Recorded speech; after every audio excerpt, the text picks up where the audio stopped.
Olá! O Banco Mundial apresentou à Câmara um estudo sobre o Sistema Único de Saúde, que, além do diagnóstico dos principais problemas, sugere um conjunto de medidas que modificam o funcionamento do SUS.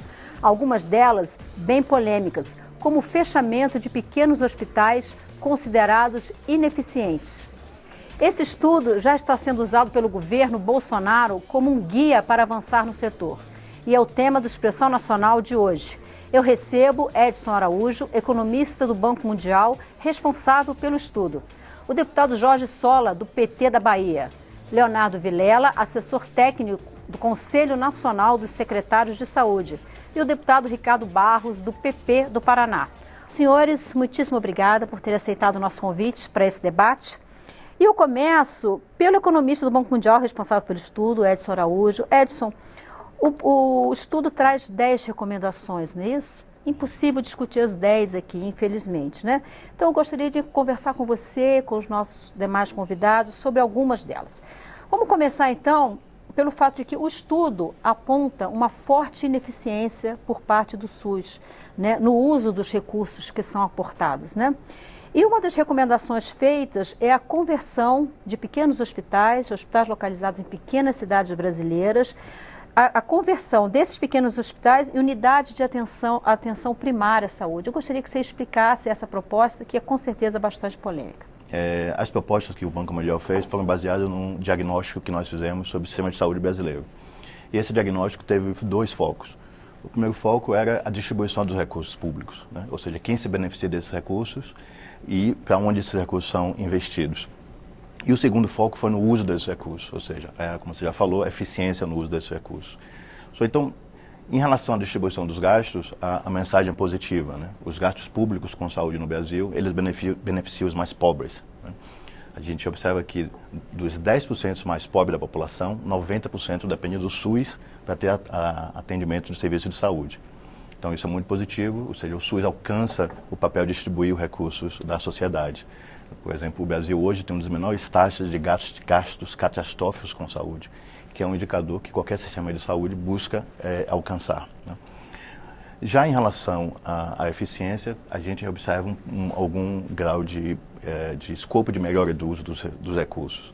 E aí tem 2 aspectos sobre isso. O primeiro aspecto é na média e alta complexidade, a gente fala dos hospitais, dos ambulatórios, e nesse caso a gente observa grandes ineficiências. Se você imaginar de uma escala de 0 a 100, no setor hospitalar brasileiro a gente está em 29% de eficiência.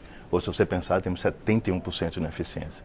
Ou seja, cada R$1 investido no setor hospitalar e ambulatorial, 71 centavos são desperdiçados, né, as ineficiências.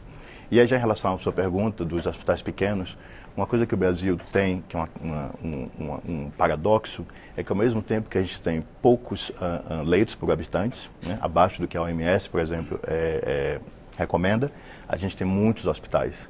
E a maioria dos hospitais brasileiros são hospitais pequenos. São hospitais de pequeno porte, que a gente chama de hospitais de menos de 50 leitos, mas também hospitais de menos de 100 leitos. Quando a gente sabe que na literatura internacional, um hospital para ser eficiente deveria ter mais ou menos 250 leitos. Para que haja ganho de escala Exatamente, na gestão ganho de disso. escala. Por exemplo, 55% dos hospitais brasileiros têm até 50 leitos, 55%. 80% dos hospitais brasileiros têm menos de 100 leitos, né? Esses hospitais são menos ineficientes, porque a escala, e também eles matam mais, né? Quando você observa a taxa de mortalidade hospitalar no hospital de alto volume e no alto número de leitos, ela é muito menor do que no hospital de pequeno porte, no hospital de poucos leitos. A gente fez uma análise, se todas as cirurgias de revascularização cardiovascular fossem feitas em hospitais com alto volume, 2.000 mortes poderiam ser evitadas no Brasil entre 2014 e 2016. Ou seja, os hospitais são mais ineficientes e eles também matam mais. Então, uma das causas, as grandes causas da ineficiência do sistema de saúde brasileiro hoje é, sem dúvida, a questão dos hospitais de pequeno porte, né?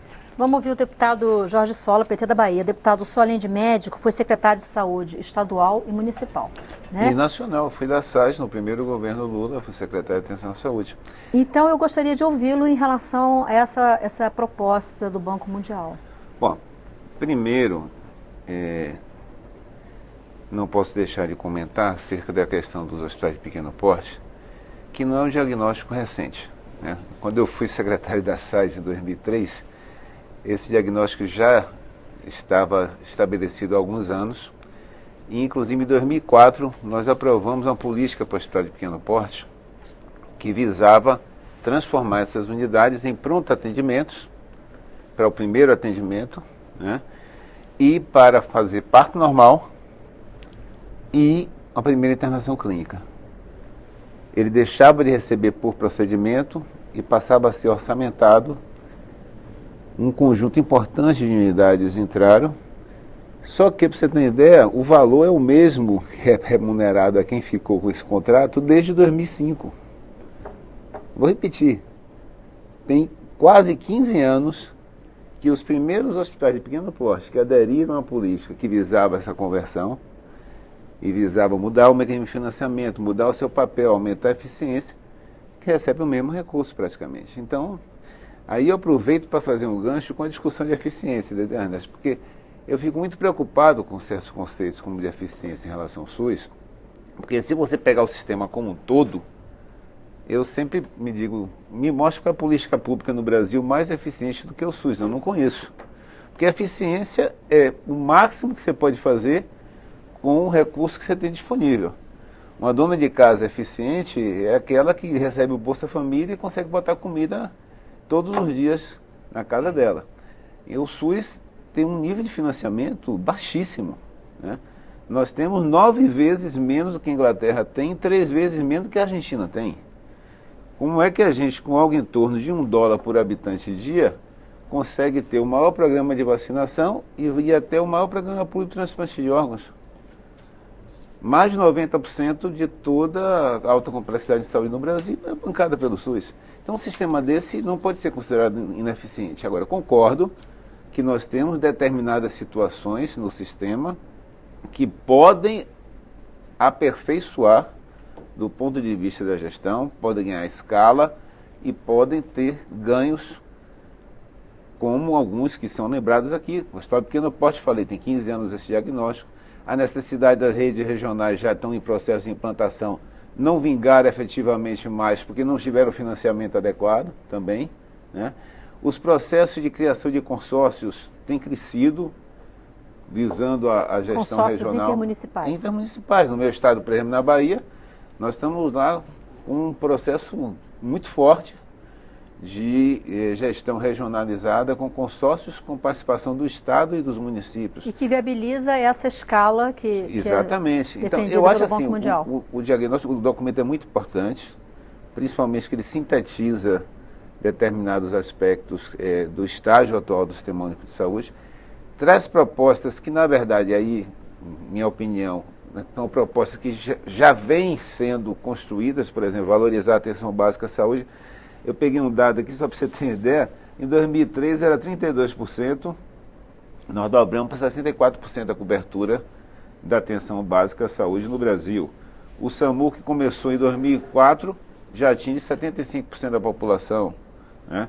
Então você já vem num processo progressivo de fortalecimento da atenção básica, tanto do ponto de vista do seu financiamento, proporcionalmente à alta complexidade, quanto à sua cobertura e à sua valorização no sistema. Basta lembrar o programa Mais Médicos, que inclusive um dos pontos que o documento apresenta de ineficiência é a carência de profissionais médicos, especialmente na atenção básica. E o programa Mais Médicos colocou pela primeira vez 63 milhões de brasileiros passarem até regularmente um profissional, um médico para chamar de seu, no seu posto de saúde, na sua cidade, no seu município. Infelizmente, o processo recente, vocês acompanharam, levou, né, uma perda brutal de profissionais e nós estamos vivendo uma queda importantíssima da cobertura e da capacidade de atenção básica. O Banco Mundial trata também dessa questão dos profissionais, nós vamos falar isso em seguida. Eu gostaria, antes de a gente passar para outro tema, eu acho isso tão importante, essa questão do fechamento de hospitais, que eu gostaria de ouvir o Leonardo Vilela, que foi parlamentar por 3 legislaturas, deputado federal, e hoje assessor técnico do Conselho Nacional de Secretários de Saúde, foi também secretário de Saúde de Goiás.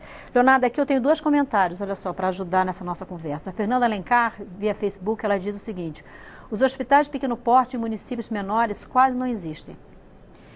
E a Lilian dos Santos, também via Face, ela diz: a atenção primária precisa ser fortalecida, que é o que é colocado aqui, né? É necessário que a população acredite no trabalho realizado pelos profissionais das unidades básicas de saúde.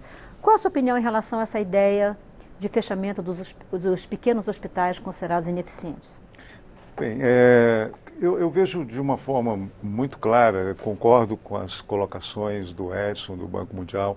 O relatório é muito bem feito. O CONAS, o Conselho Nacional de Secretários de Estado de Saúde, concorda com quase totalidade. As discordâncias são pontuais. E concordo muito com a fala do deputado Sola também, que tem uma experiência grande na gestão de saúde. Nós não podemos deixar que... são duas agendas que têm que correr paralela. A agenda da eficiência e a agenda do financiamento adequado. Até porque, realmente, com R$ 3,50 por habitante dia, você ter o segundo maior programa de transplante público do mundo, de ter medicamentos, inclusive de alto custo, gratuitos para a população. Né, alta e média complexidade, SAMU, que é o atendimento médico de urgência, o programa de controle vacinas, HIV. Enfim, então, eu concordo, eu acho que o SUS tem áreas extremamente eficientes e que são uma referência para o mundo. Aliás, o SUS é invejado pela maioria dos países. Um sistema universal, um sistema público, gratuito e que atende, que faz verdadeiros milagres. Agora, e que contribui, talvez seja o maior instrumento de redução de desigualdade social do Brasil. Eu como médico, como parlamentar que já fui, do executivo estadual, eu tenho essa percepção muito clara. Agora, eu concordo que os hospitais de pequeno porte, acho que ninguém vai discordar disso, eles são ineficientes do ponto de vista econômico e são menos eficazes do ponto de vista, inclusive aumentando a taxa de mortalidade. Eles têm que ser reconvertidos, eles têm que ser utilizados dentro da característica daquela região, não só do município que ele está inserido, mas dentro daquela região.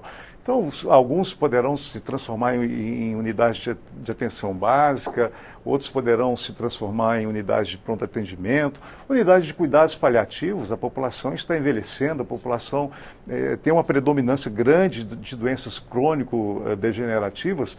Daqui 30 anos, a população de idosos será muito maior do que a população de crianças. Então, nós precisamos preparar a rede pública também para lidar com esses pacientes que vão precisar de cuidados paliativos. E os hospitais de pequeno porte poderiam muito bem se servir a isso. Então, em alguns locais vai ter que manter mesmo, porque em alguns locais onde você não tem acesso a nenhuma unidade de saúde, né, interior do Amazonas, exato, interior, locais Pará, ermos, muito distantes, você vai ter que pagar por esse ônibus. Agora, nós não podemos, e concordo com a nossa telespectadora que fala que tem que fortalecer a atenção primária. Isso é óbvio, acredito que deve ser o objetivo de todos nós que lidamos com saúde pública. Deputado Ricardo Barros, PP do Paraná. Deputado, o senhor foi ministro da Saúde do governo Temer, 16 a 18. Então, na questão da gestão, é quem está mais próximo desse processo de gestão aqui na nossa mesa. O senhor gostaria de ouvi-lo em relação ao que foi falado, o subfinanciamento do SUS, a ineficiência, essa proposta de fechar hospitais de pequeno porte considerados ineficientes? Bem, subfinanciamento do SUS nasceu lá quando o Itamar Franco tirou 10% dos recursos da Seguridade, porque o SUS foi concebido para ter 30% dos recursos da Seguridade. Aí ele tirou 10% para a aposentadoria rural. E desde lá nós temos um déficit sobre o planejado e temos administrado isso ao longo do tempo. O subfinanciamento do SUS se fala da tabela SUS. A tabela SUS não se reajusta há muitos anos, mas ela deve representar 1/3 do pagamento de um serviço. Estados, municípios e União devem financiar a saúde, cada um tem um percentual do seu orçamento que deve ser aplicado em saúde. Então, a tabela SUS nunca deve representar o custo total de um tratamento, porque isso contraria a concepção toda do sistema.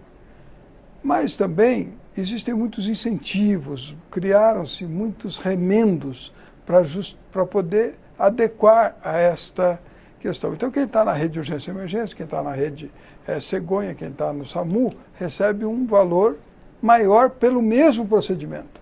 Então, hospitais recebem R$400 uma diária de UTI, outros recebem R$800 uma diária de UTI. Então, nós temos que zerar o modelo e começar de novo, porque os remendos, tanto tempo remendando as coisas, nós temos um financiamento injusto hoje e não equânime para todos os agentes. Então, a questão do subfinanciamento, eu não vou discutir o subfinanciamento, eu vou discutir o dinheiro, como nós usamos o que temos. Temos 246 bilhões por ano, Estados, municípios e União, e usamos mal. Aí vem a questão dos hospitais de pequeno porte, aí vem a questão do descontrole, da informatização da saúde, da qualificação dos agentes comunitários, 350 mil agentes comunitários de saúde, que não podem fazer um procedimento sequer na pessoa que ele está visitando. Então, formá-los em técnicos de enfermagem é um grande desafio. Nós iniciamos esse processo, o TCU parou. Nós iniciamos a informatização de saúde, o TCU parou. Nós iniciamos o registro eletrônico de saúde, para que você, em qualquer lugar do Brasil que você esteja, ou do mundo, coloque o seu digital, abre o seu prontuário eletrônico. O último exame de sangue, a última radiografia, o remédio que você já recebeu e está tomando. Então, claro que o médico vai atendê-lo de uma forma muito mais eficaz, Sim. porque ele já tem todas as informações. Vai, inclusive, desperdiçar recursos, porque vai evitar novos exames, novos procedimentos que já tem ali. Hospitais de pequenos portes. Cuidados paliativos, eu acho que é a vocação principal desses hospitais. Porque hoje nós temos 30% dos leitos de UTI do Brasil ocupados por pessoas com cuidados paliativos. Ou seja, aquele cidadão está lá sendo tratado, mas ele já está numa situação de saúde que ele não pode mais receber uma cirurgia, ele não pode mais receber uma intervenção, então não justifica ele estar cercado de toda essa estrutura se ele não vai utilizar os benefícios de uma UTI, né, dentro de um hospital de alta complexidade. Então ele vai ser deslocado para um hospital de pequeno porte, vai ficar mais perto da família, né, porque esses hospitais de referência, né, trazem gente de muito longe, e vai ser tratado igual ele é tratado numa UTI do hospital de grande porte, mas perto de casa e dentro da sua realidade. Então, eu acredito que essa questão que a regionalização da saúde é fundamental. Nós aprovamos na Comissão Tripartite a regionalização da saúde para que todas as habilitações se refiram a uma determinada população. Então, eu acho que essas questões estão bem colocadas no relatório do Banco Mundial. O Edson, nós fizemos um debate recentemente aqui na Comissão de Seguridade sobre isso, né? Há uma discussão ideológica, mas eu considero desnecessária. A saúde, como qualquer outra atividade pública, precisa fechar conta. Então, eu, por exemplo, Leonardo, não concordo com essa questão de aumentar o limite de gasto com o pessoal.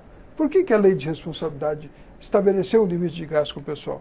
Porque nada vale um pedreiro sem tijolo, um médico sem remédio, né, o motorista sem combustível. Então, a finalidade do financiamento público, do orçamento da União, é prestar serviços ao cidadão contribuinte.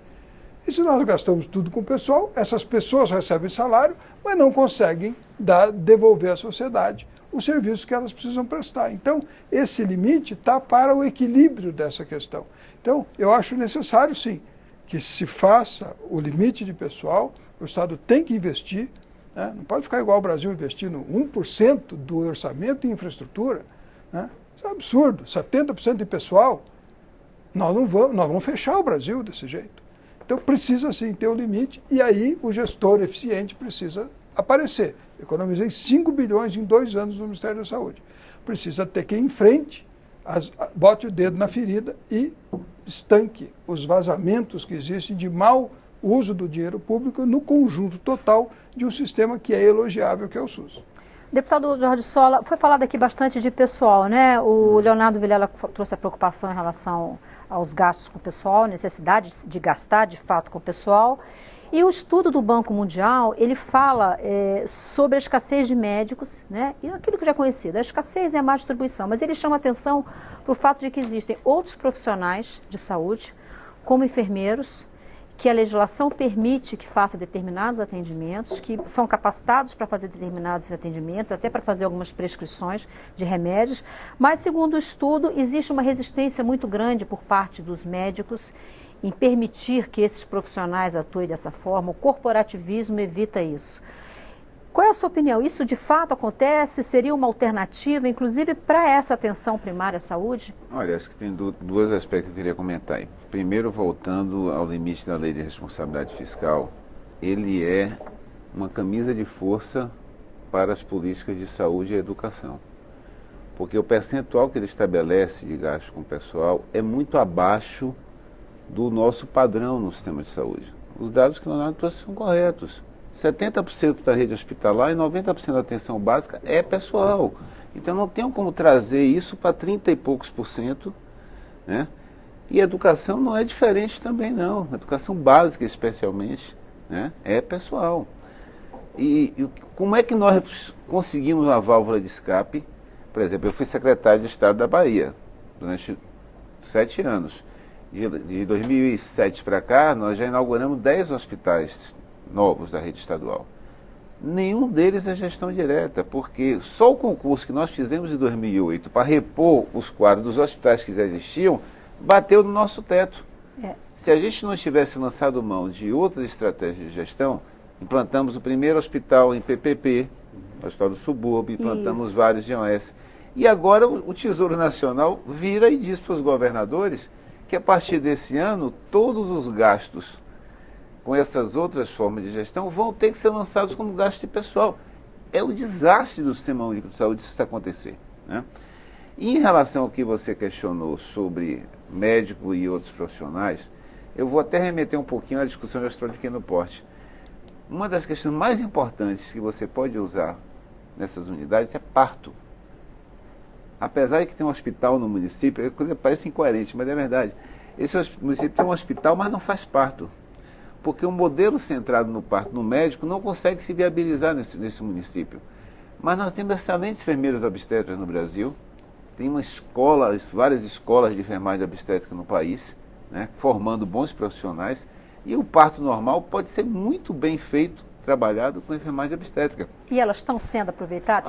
No nosso estado, todos os hospitais de pequeno porte que nós trouxemos nessa política na época, botamos enfermeiros obstetras e funcionou bem.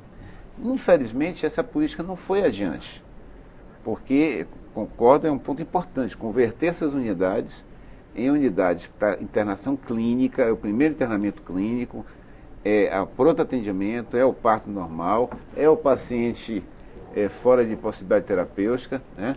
Esse é um ponto importante.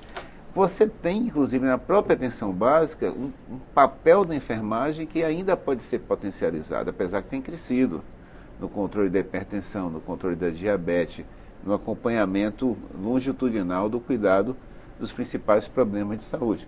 Agora, a resistência da corporação médica é muito forte. Basta lembrar o que eles fizeram contra o programa Mais Médicos. O programa Mais Médicos é a maior prova de quanto a corporação médica tem dificuldades de se relacionar com a saúde pública, porque coloca os seus interesses pontuais acima dos interesses da maioria da população. Então, muitas vezes, o cara diz assim, eu já vi alguns estudos dizendo assim, olha, não dá para aumentar o número de médicos no Brasil porque a massa salarial individual de cada profissional vai reduzir. Ou seja, eu não quero perder meu poder de venda de minha força de trabalho. Mesmo que eu deixe 1/3 da população brasileira sem assistência à saúde, eu quero manter a valorização da minha força de trabalho e para isso eu tenho que ter um número de profissionais. Isso é grave, muito grave. Mas é a realidade. Quando o secretário, para a gente aumentar o número de vagas em algumas especialidades médicas em residência, nós tivemos que comprar brigas importantes. Porque até a abertura de vagas em residências, dependendo da especialidade, a resistência é forte. Então, a questão do recurso humano e saúde no Brasil ainda precisa avançar na regulação. Tanto para aumentar o número de vagas, quanto para reduzir o número de vagas, quanto para algumas mudanças no perfil profissional. O ex-ministro falou dos agentes de saúde, que foi recentemente aprovada uma lei aqui na Câmara, que faz uma atualização do perfil profissional. Nós vamos precisar investir pesado nesse processo nos próximos anos para incorporar novas prerrogativas e responsabilidades para esse profissional. Eu vou querer ouvi-los na volta do segundo bloco em relação a essa questão, mas antes de ir para o intervalo, eu quero mostrar aqui o estudo do Banco Mundial, propostas de reformas do Sistema Único de Saúde brasileiro. Você pode entrar na página do Banco Mundial, coloca lá no Google, Banco Mundial, e aí você vai encontrar facilmente a página do Banco Mundial e o estudo está lá disponível. Se você é secretário de Estado, se você é médico, interessado no assunto, tá? A gente vai fazer um intervalo e na volta a gente vai falar sobre essa questão da subutilização de outros profissionais de saúde e vamos falar também de uma proposta do Banco Mundial que propõe um pacote de atendimento pelo SUS. A gente volta já já, não saia daí.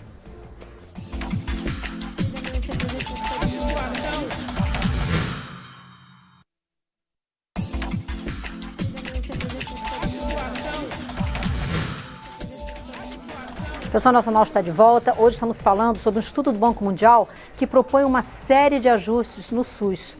E quando a gente terminou o bloco anterior, a gente estava falando sobre a subutilização de alguns profissionais de saúde, como, por exemplo, as enfermeiras que podem fazer partos, né, que tem formação para isso. O deputado Jorge Sola falou, né, com todas as letras, da resistência das corporações médicas em aceitar isso, né?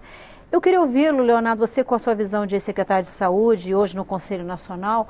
O que órgãos como o Conselho Nacional de Secretários de Saúde, o Conselho Municipal, pode fazer para ajudar a quebrar essas resistências e melhorar esse quadro? Olha, nós apoiamos plenamente a utilização de profissionais de saúde para ampliar o leque, assim como a experiência que eu considero extremamente exitosa das enfermeiras obstétricas na Bahia e em outros locais do país também, e que deveria ser expandido, isso representa eficiência para o SUS, isso representa mais atenção à saúde da população. O deputado Ricardo Barros tem toda a razão. Nós temos um exército de agentes de saúde que não podem medir a pressão de uma senhora e de um senhor, que não podem fazer uma glicemia, que são procedimentos extremamente simples e extremamente importantes para a prevenção de doenças. E que podem ajudar a diagnosticar. Claro, que promovem a saúde, que previnem doenças. Então, quer dizer, são essas amarras burocráticas que nós temos nos órgãos de controle, que nós temos na legislação, que nós temos nas corporações, que nós precisamos reduzir nas leis, né? Nós temos um cipó de burocracia. A enfermagem que foi contra os ACS, né? Exato, quer dizer, os médicos são contra as enfermeiras obstétricas e os enfermeiros são contra os agentes de saúde fazerem procedimentos simples. É uma escala, né? É uma escala, quer dizer, cada corporação com seus interesses sobrepujando o interesse público. Isso é complicado.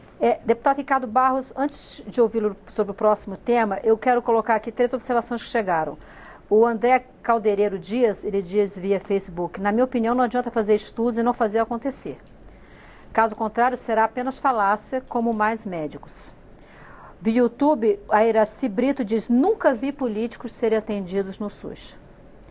E ainda pelo Facebook, a Fernanda Alencar diz: como não aumentar o gasto com o pessoal, sendo que os salários de profissionais de nível superior, não médicos, e técnicos de enfermagem não são reajustados e as políticas públicas recentes corroboram a incorporação de práticas integrativas complementares que demandam profissionais diferenciados. Gostaria que o senhor comentasse sobre tudo a fala da Fernanda e também porque os políticos não vão ao SUS. E eu quero também entrar em outro ponto. O estudo do Banco Mundial fala sobre as redes integradas de atenção à saúde, a implantação de redes integradas de atenção à saúde. E existe uma portaria de 2010 que estabelece as diretrizes para essas redes integradas, mas parece que isso não está saindo do papel. Como disse o nosso telespectador, é mais um estudo, mais um papel, mais uma política que não sai do papel. Bem, eu falei no início sobre informatização da saúde. Se não há informatização, não há integração. Hoje não é possível e nem se justifica que não tenha se conseguido integrar todo o sistema. O maior lobby que eu enfrentei como ministro da Saúde foi o lobby para não informatizar a saúde, porque a transparência gerada nisso eliminaria muitos interesses que hoje estão drenando recursos do SUS para serviços que sequer são executados e são faturados e o sistema acaba pagando. A questão do Mais Médicos, ela citou Mais Médicos. Os Mais Médicos foi um grande programa de atenção básica, não é uma falácia, não, é um programa que mais chegou às populações não atendidas do país, desde distrito de saúde indígena, desde aldeias indígenas até o semiárido ou a periferia das grandes cidades, onde a segurança é precária e médicos não vão lá. A prova está aí. 1.500 médicos se inscreveram para determinados postos e não compareceram depois da seleção. E nós temos que dar uma solução nisso, que no momento a solução vai ser médicos brasileiros formados no exterior, porque os do CRM aqui não vão nesses locais mais distantes, e os que têm CRM, os que não têm o CRM, os que são médicos brasileiros formados no exterior, só podem trabalhar se for no Mais Médicos em Saúde dentro do sistema. Então, essa questão. Por que os políticos não vão ao SUS? Pois não é verdade. Na verdade, todos nós usamos o SUS. Eu, quando for tomar minha vacina de gripe, eu estou usando o SUS. Né? Então, todos usam o SUS. Agora, é um dilema isso. Né? Se uma pessoa da minha família, eu tenho um plano de saúde, né? Então, se uma pessoa da minha família tem um problema, né? O mesmo médico que atende no SUS atende no particular. O mesmo profissional. Portanto, a qualidade do atendimento é a mesma, né? Segurança do paciente. Eu devo usar o lugar daquele que precisa do SUS, dos 150 milhões de brasileiros que só dependem do SUS, para demonstrar que eu uso o SUS? Ou eu devo deixar esse lugar para aqueles que só dependem do SUS? É um dilema, porque se você usa o SUS, você é acusado de estar ocupando o lugar de quem precisa. E se você não usa, você está acusado de estar sendo negligente ou não se dispondo a utilizar um sistema que você mesmo está gerindo. Então, esse é um dilema que precisa ser resolvido, como é o do financiamento da saúde, no sentido do que o Supremo está julgando, se o SUS deve pagar medicamentos de alto custo ou não. Né? Então, isso é uma questão que precisa ser resolvida.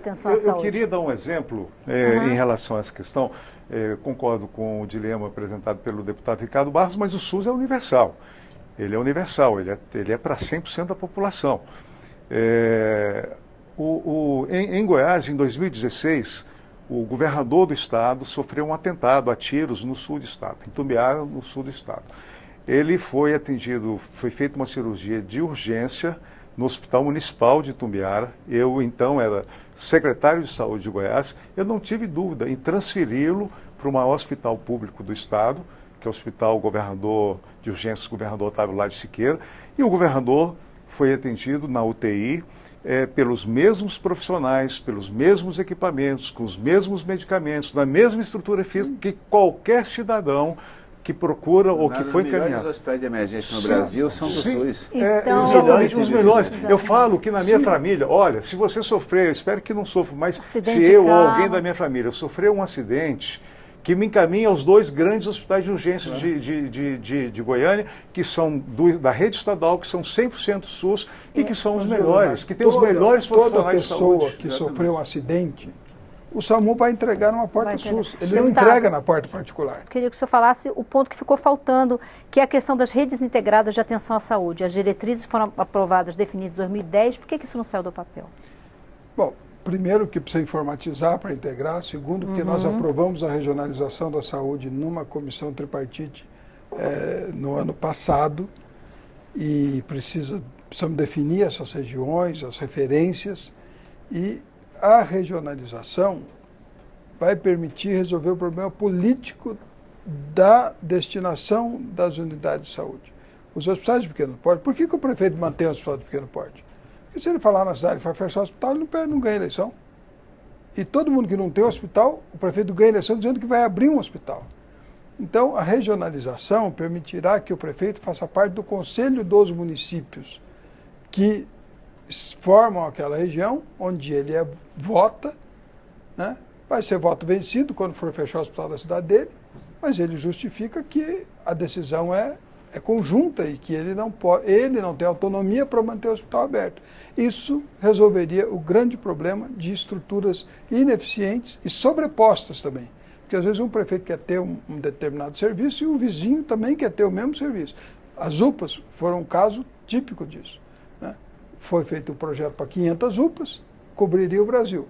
Nós já fomos em 1.300 UPAs, porque daí o prefeito, não, mas eu também quero, eu também quero, eu também quero.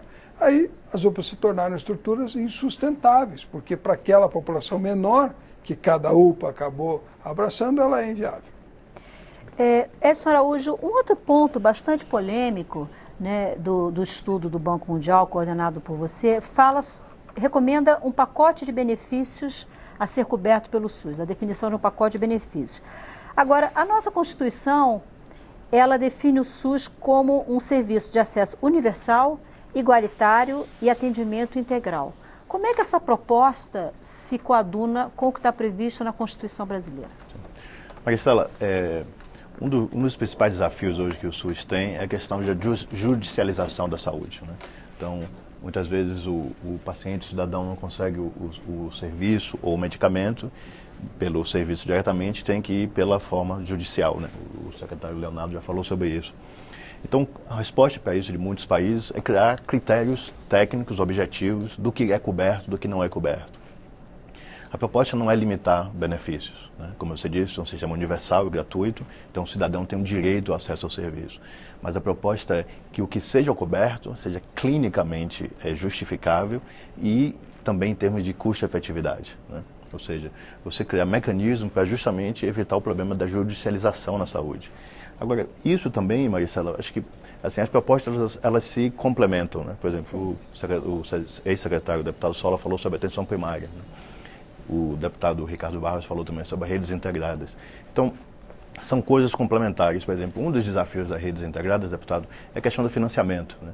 A gente não criou ainda mecanismo de incentivos, seja para o município, seja para o provedor do hospital, da atenção primária, de trabalhar de forma integrada, né? Então, o grande desafio nesse momento é criar incentivos financeiros, é claro, mas também incentivos de regulação, que essas redes possam funcionar. E em relação também à judicialização, outro aspecto, e aí voltando ao assunto da atenção primária, assim, o Brasil conseguiu avançar a cobertura da atenção primária de forma muito rápida, com incentivos, né? PAB fixo, PAB variável, diferente forma de gestão do sistema municipal.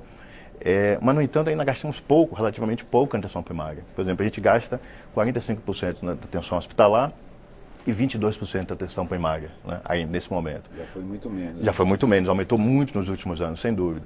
Mas isso significa que a gente também paga menos aos profissionais da atenção primária, né? Ou seja, a dificuldade de ter esses profissionais.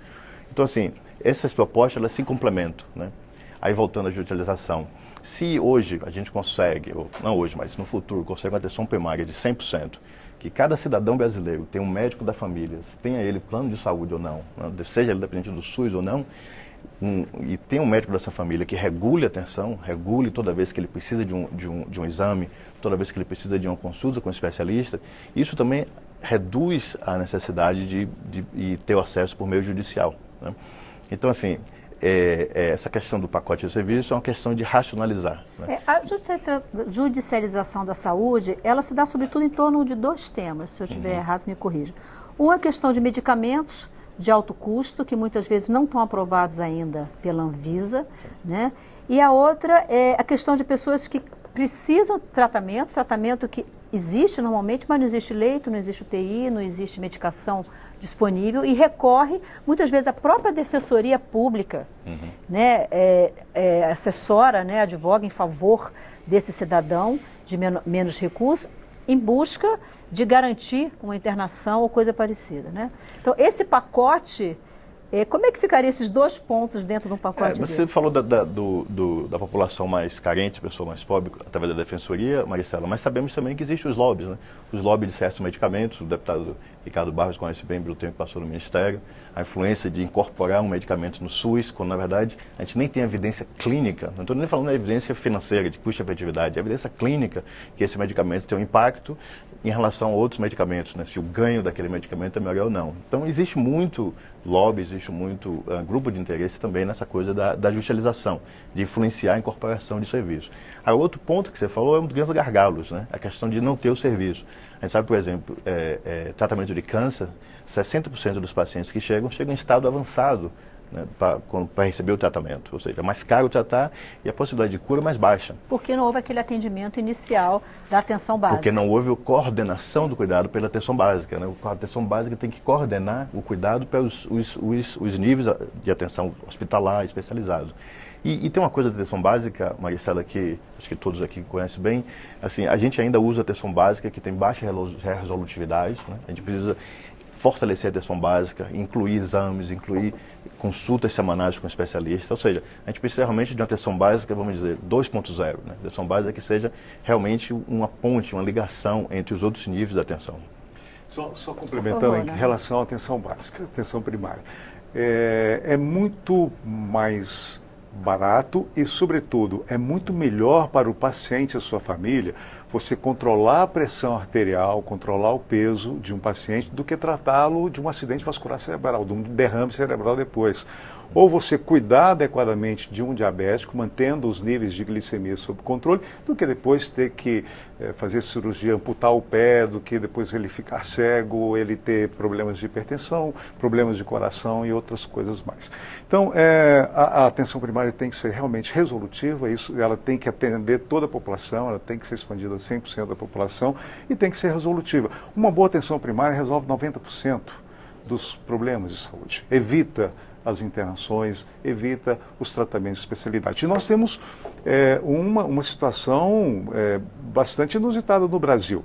Em 2017, nós tivemos 98 milhões de consultas especializadas pelo SUS e 92 milhões de consultas de atenção primária, de consultas básicas. Então, está invertido. Na verdade, nós tínhamos que ter aí 10% das consultas de atenção primária na consulta especializada. Isso mostra a deficiência e a falta de resolutividade da atenção primária. Em relação à judicialização, eu queria fazer duas observações. Primeiro, a judicialização, ela tira o caráter igualitário do SUS, porque quem tem acesso à justiça tem muito mais facilidade de entrar, e normalmente são as classes mais favorecidas. Segundo, tem a boa judicialização, que é aquela que garante ao cidadão o seu direito. Se a lei manda que o Ministério da Saúde ou a Secretaria de Estado entregue um determinado medicamento e esse medicamento está em falta, é correto a Justiça determinar ao gestor que faça a entrega desse medicamento ou do procedimento médico. Agora, eu sou totalmente contra a judicialização para medicamentos experimentais, para procedimentos que não têm registro. A história da fosfetanolamina é clássica. Quer dizer, o Congresso Nacional aprova o uso de um medicamento que não tem nenhuma ação, que é absolutamente inócuo para qualquer coisa. Isso vai parar no Supremo Tribunal Federal e quem está pagando a conta de tudo isso é o contribuinte brasileiro. 7 bilhões por ano a judicialização, estados, municípios e União. Sim, pagam quase 10 bilhões por ano. Cumprimento de sentença. Isso é um absurdo. Até porque a Constituição, ela garante os direitos do cidadão, vírgula, e ninguém normalmente fala depois da vírgula, né? Mediante o estabelecimento de políticas sociais e econômicas cabíveis, adequadas. Então, dentro desse escopo, quer dizer, mediante a aprovação de políticas adequadas que o cidadão tem direito. Agora, fora disso... Agora, eu queria assim, até aproveitar esse gancho da judicialização e retomar um aspecto que está diretamente ligado na questão do financiamento, que é a Emenda Constitucional 95. A Emenda Constitucional 95 não é por acaso que botaram na Constituição. Então, deixa eu pedir uma parte. Pois não. O André Luiz de São Miguel dos Campos, ele fala exatamente sobre isso. São Miguel dos Campos, Alagoas. Ele diz o seguinte: na minha opinião, existe menos serviços públicos na saúde que o necessário. Com o teto de gastos, que é exatamente a emenda constitucional, né, só piora. E ainda estão propondo fechar hospitais de pequeno município, no meu ponto de vista, só sufocaria ainda mais os outros. Então, por que colocar na Constituição uma limitação orçamentária, que geralmente é uma lei ordinária que você faz a cada ano? Colocaram para botar a vírgula no direito que estava inscrito lá na Constituição, porque nós botamos na Constituição de 88 que saúde é direito de todo, dever do Estado. Agora você tem que ler assim: saúde é direito de todo, dever do Estado, desde que não gaste mais do que o orçamento do ano anterior. Por isso que botaram na Constituição. Porque agora o gasto está limitado independentemente das necessidades do sistema. Esse é uma trava. Nós já perdemos boa parte da farmácia popular, toda a rede pública parou de existir, um terço da rede privada. E nós estamos vivendo agora um processo grave. Hoje, essa semana, o CONAS já vinha denunciando, faltando medicamentos, a judicialização, neste caso, de medicamentos que estão incorporados, que devem ser ofertados e não são oferecidos, ela é muito bem-vinda. Ela é correta. Ela é muito bem-vinda, eu concordo totalmente. O que está acontecendo essa semana, não tem medicamento imunossupressor no Brasil inteiro. Tracolimo, mitofenolato. Então, e pessoas vão morrer por isso. Vão morrer, vão perder órgãos. Tratamento de hepatite, tratamento de HIV, tratamento de tuberculose, de hanseníase, tratamento oncológico, trastuzumab, medicamentos essenciais para a leucemia. 20 desses medicamentos não estão com as suas PDP suspensas por ação do TCU. Então você, e mais, além desses 30 medicamentos, tem mais um conjunto de uns 20 que o estoque é crítico para acabar nos próximos 30 dias. Então não é impossível você aceitar que o Ministério da Saúde, daquele conjunto de medicamentos que ele se compromete a comprar de forma centralizada, e é correta a compra centralizada porque ganha escala desses medicamentos, porque o número de pacientes não é gigantesco, mas são pacientes que não podem ficar... O imunossupressor é para quem fez transplante. Todo paciente então, que faz aquele programa maravilhoso que foi citado aqui... Corre risco. A pessoa fez o transplante, mas corre risco de morrer porque não tem um remédio que garanta que ela possa permanecer. Foi comentado aqui, o programa de transplante de excelência do SUS, o programa de HIV, o programa de hepatite, todos eles estão ameaçados hoje, porque medicamentos essenciais para os pacientes transplantados, para o tratamento de HIV e para o tratamento de hepatite, estão faltando na rede. Não está faltando por problema de distribuição, não. Não teve aquisição. Deputado Ricardo Barros, a emenda que foi colocada aqui, a emenda do teto dos gastos, foi aprovada no governo Temer. Eu gostaria de ouvir em relação ao impacto dessa emenda na saúde. E também um outro ponto que é o seguinte, isso está no relatório, no diagnóstico também do Banco Mundial. Muitos médicos não querem ir para as pequenas cidades, né, porque eles não vão ter condições de trabalhar em outros lugares, trabalhar em hospitais grandes, abrir consultório, e aí ele, somente com aquela renda que ele teria ali, ele acha uma renda baixa. Então, uma das propostas é que haja um aumento salarial desses profissionais. Então, eu queria ouvi-lo também em relação a isso. Bom, nós vamos voltar na judicialização, sim, porque ele vai lá no posto onde ganha mais, porque é longe, é distante, e depois ele entra na justiça para voltar, porque a mulher isso, porque ele aquilo, porque está com problema de saúde, e fica aí a nossa região distante fica sem o médico, e ele volta para o grande centro ganhando mais do que os outros que estão no grande centro. Essa questão da carreira médica, essa questão é muito complexa, né? Tanto que não se resolveu até hoje, mas eu discordo da questão de que saúde tem que ter dinheiro vazando. Não tem.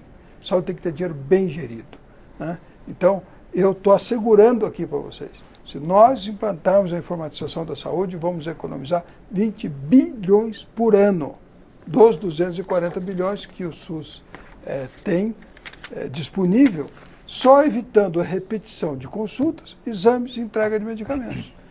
Então, por que nós vamos pegar mais dinheiro do contribuinte se nós não estamos fazendo a lição de casa de gastar melhor o que já tem? O estudo do Banco Mundial fala de um desperdício de 22 bilhões por ano nos cofres públicos. Então, mais ou menos, o que a informatização resolveria? Exatamente. Não, isso inclui não só a informatização, mas também outros desperdícios, como manter um hospital de pequeno porte. Você sabe quantos pacientes se internam no hospital de pequeno porte? Por leito. Um paciente por leito por mês. Quer dizer, um leito do hospital fica um mês inteiro para uma vez o paciente ser internado lá, ficar um dia e sair. Obviamente que se você quer sustentar uma ociosidade dessa, o preço, eu digo, é dinheiro mal gasto. Então, nós vamos no bolso do contribuinte para mais dinheiro para a saúde, sabendo que nós estamos gastando mal o que nós temos, né? Então, o Supremo Tribunal Federal precisa votar. Está já com 3 votos lá feitos, você precisa andar, está com o ministro Alexandre de Moraes. Se o SUS tem que pagar medicamentos sem registro na Anvisa, e se o SUS tem que pagar medicamentos de alto custo, mesmo com o registro da Anvisa, né? Não que não seja necessário um medicamento de alto custo, mas o fato é que com tratamentos que custam R$1 milhão por paciente por ano, né? Como a Spinraza, que foi agora incorporada, né? Eu não faria como ministro, mas foi, né? Então, qual é o dilema? Nós vamos investir para tirar aquelas crianças que não têm saneamento básico na porta de casa, que estão morrendo por diarreia, por doenças elementares? Ou vamos gastar R$1 milhão por ano com um paciente? Para um medicamento que não cura o paciente. Não cura o paciente. Né? Como os medicamentos de câncer também não, apenas, em grande parte dos casos, prorrogam, né, mais 3, mais 4 meses a vida do paciente, caríssimos, mas também não vão resolver o problema. Então nós vamos salvar quem tem salvação, ou a um custo muito baixo, ou vamos investir nessas outras questões. Tem que enfrentar isso, né? É um dilema da sociedade. Antes da gente terminar o programa, nós estamos quase terminando, eu gostaria de ouvir o Leonardo Vilela em relação a um ponto que foi rapidamente tratado aqui, que é a gestão de hospitais públicos por organizações sociais. Esse foi um dilema que aconteceu aqui no Distrito Federal. O governador que foi eleito durante a campanha, ele achava isso um absurdo, e depois de assumir, ele achou que é uma boa alternativa. Qual é a sua visão em relação a isso? Olha, eu fui secretário de Estado durante 4 anos. E toda a rede pública de Goiás é gerida por organizações sociais, assim como grande parte dos hospitais da Bahia, de São Paulo e de quase todos os estados brasileiros e muitos municípios brasileiros. As organizações sociais, elas têm ganho sim, os estudos mostram um ganho de eficiência entre 20% e 40% em relação à administração pública direta. E não é porque a administração pública direta tem maus gestores, não. É porque as leis são diferentes. Os regulamentos de compras, de contratação de pessoal, contratação de serviços, são muito mais ágeis, são muito mais rápidos, permitem tomadas de decisão que estimulam a eficiência. Enfim, então é uma forma que os gestores públicos encontram de fugir um pouco da ineficiência. Eu gostaria de ouvir o Edson rapidamente sobre esse modelo de gestão, Edson. Obrigado, Maristela. Acho que foi bom você botar essa questão, porque, do ponto de vista das análises que temos feito, esse é um dos grandes desafios do Sistema Único de Saúde para o futuro, né? É um grande tabu, o secretário Leonardo já falou sobre isso, e apesar de que temos evidências concretas de que as organizações sociais elas têm melhores resultados, ela amplia o acesso, melhor gestão clínica de pacientes, ainda assim existe muita resistência, seja dos órgãos de controle, mas também seja da comunidade da saúde pública.